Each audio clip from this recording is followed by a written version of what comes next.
Story 1. I was moving into a new apartment and needed furniture on the cheap, so I started browsing Craigslist. I came across an ad for a free couch. Nothing fancy, but it looked decent in the picture. The post was brief. Free couch, needs to be picked up tonight. It seemed like a good deal, and the guy responded quickly when I messaged him. He said I could come by after 9 p.m. to get it. That should have been my first red flag.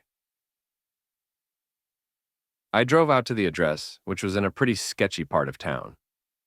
When I got there, the house was completely dark, except for a dim light flickering in the front window. I texted the guy, but no response. After waiting a few minutes, I decided to knock. The door creaked open by itself, and I was met with a rancid smell, like rotting meat. I called out, but no one answered. I should have left, but I was too curious. I stepped inside, and there, in the middle of the living room, was the couch. Only it wasn't the one from the picture. It was old, filthy, and looked like it had been ripped apart. As I turned to leave, I heard something. Soft breathing, like someone was hiding nearby. I bolted out of there, jumped in my car, and drove off. A few days later, I checked the Craigslist ad again, and it was gone. I don't know who or what was in that house, but I'm never picking up free furniture again. Story 2. I was desperate for extra cash. So when I saw a Craigslist ad for a babysitting gig that paid $300 for one night, I jumped on it. The post didn't have much info, just a time, place, and a note saying it was an easy job because the kid would already be asleep. I showed up at the house around 8 p.m. It was a large, old-looking place, and the couple who answered the door seemed nice enough. They gave me minimal instructions, just said their son was already asleep upstairs and they wouldn't be back until midnight. Easy money, right? After they left, I settled in on the couch to watch TV. About an hour in, I started hearing creaking noises from upstairs. I thought maybe the kid was just moving in his sleep, but then the noises turned into footsteps. I muted the TV, listening as the sound of footsteps moved from room to room. Then I heard a faint laugh. I called out the boy's name, but there was no response. I hesitated, but I figured I should check on him just to be safe. When I opened the door to his room, the bed was empty. Panicking, I ran through the house, but there was no sign of him. Just as I was about to call the parents, my phone buzzed. It was a text from an unknown number that said, "Don't look for him. He's with us now." I left immediately and never looked back. The ad was gone the next day. Story 3. I needed a place to stay after a bad breakup, and Craigslist seemed like the easiest option. I found a post from a guy looking for a roommate. He was offering a room in a decent area for super cheap. I met up with him and everything seemed fine. He was a bit off, but I figured he was just quiet. I moved in a week later. The first few nights were uneventful. Then I started noticing strange things. Every time I came home from work, the apartment felt different. Like someone had been going through my things, but nothing was ever missing. One night, I woke up to the sound of footsteps outside my door. I opened it to find my roommate standing there, staring at me with a blank expression. "Can't sleep?" he asked, his voice eerily calm.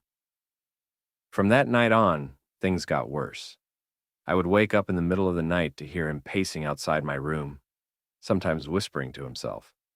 I tried to confront him about it, but he just brushed it off, saying he was a sleepwalker. The final straw came when I found a notebook in the living room with pages full of my name written over and over, mixed with disturbing drawings of me sleeping. I moved out the next day. I never told him I was leaving. I just packed up and got out. I'm still not sure what his deal was, and I don't want to find out. Story 4. I've always loved old vintage stuff, so when I saw an antique mirror listed for cheap on Craigslist, I jumped at the chance to get it.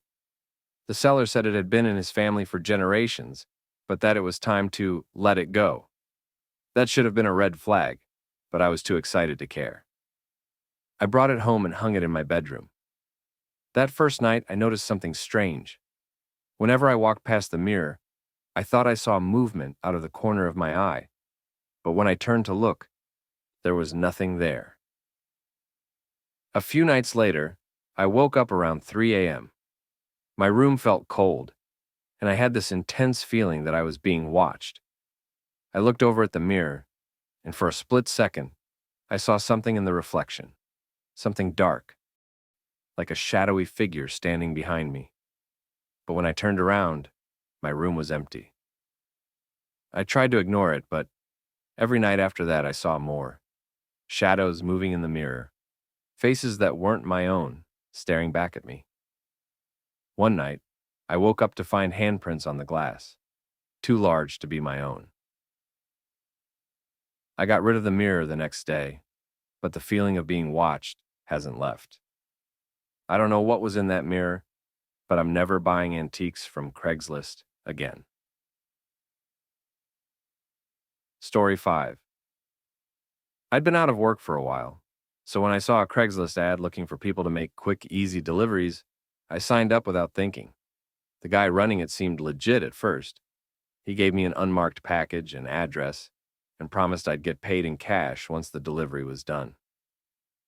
The address was in a rough part of town, but I didn't think much of it. When I got there, the building looked abandoned. No lights, broken windows, and graffiti everywhere. I was about to turn back when I got a text. Leave the package inside. Do not knock. Against my better judgment, I went in. The inside of the building was even worse, completely trashed, with debris and broken furniture scattered everywhere. As I stepped further in, the air got colder, and I started hearing faint whispers, like someone was talking, but I couldn't make out the words. I dropped the package near the entrance, just wanting to get out. As I turned to leave, the door slammed shut behind me. I tried to open it, but it wouldn't budge. Then I heard footsteps coming from deeper in the building, slow and deliberate, getting closer. I panicked and yanked the door as hard as I could. Finally, it gave way, and I ran to my car without looking back. I never did get paid, and when I went back to check the Craigslist ad, it was gone. Story 6. I was in desperate need of a car but didn't have a big budget, so I turned to Craigslist. After scrolling for hours, I found what seemed like a perfect deal. An older model sedan, cheap but in good condition. The seller's message was brief and to the point. Cash only. And the deal needed to happen that night. The price was too good to pass up, so I agreed to meet him in a parking lot on the edge of town. When I arrived, the car was sitting there, but the guy wasn't. He texted me saying he was running late and to go ahead and check out the car. I did a quick walk around. It looked fine, though the inside was a little dirty. I got into the driver's seat to test it out, and that's when I saw something that made my blood run cold.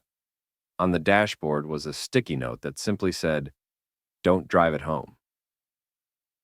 I tried calling the guy, but he didn't pick up. Something didn't feel right, so I decided to leave. I got back into my car, but as soon as I pulled out of the lot, I noticed headlights behind me. At first I thought it was nothing, but the car followed me for miles, turning down every street I took. I finally pulled over to let it pass, but it didn't. The car just stopped behind me. That's when I realized it was the same car from the lot, the one I had been looking at. I sped off, not stopping until I got home. I never heard from the seller again, and I don't want to know what would have happened if I had driven that car home. Story 7. I found what seemed like the perfect used car on Craigslist. An older Jeep, priced way lower than I expected. The seller said he was moving and needed to get rid of it fast. We agreed to meet in a public place, and he suggested I take it for a test drive. Everything seemed legit, so I didn't think twice. The guy was quiet but friendly, and the Jeep looked great. He handed me the keys, and we drove to a more secluded area so I could test it without traffic.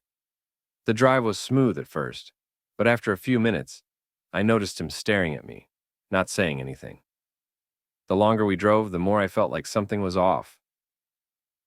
Suddenly, the seller asked me to pull over, saying he wanted to show me a feature in the back. I didn't like the way he said it, so I made an excuse and kept driving. He got agitated, telling me to stop the car. When I refused, he lunged at the steering wheel, trying to jerk it to the side.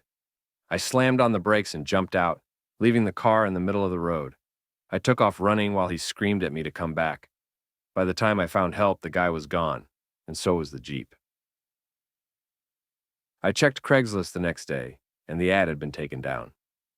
The police never found him, and I don't want to think about what would have happened if I had stopped that car.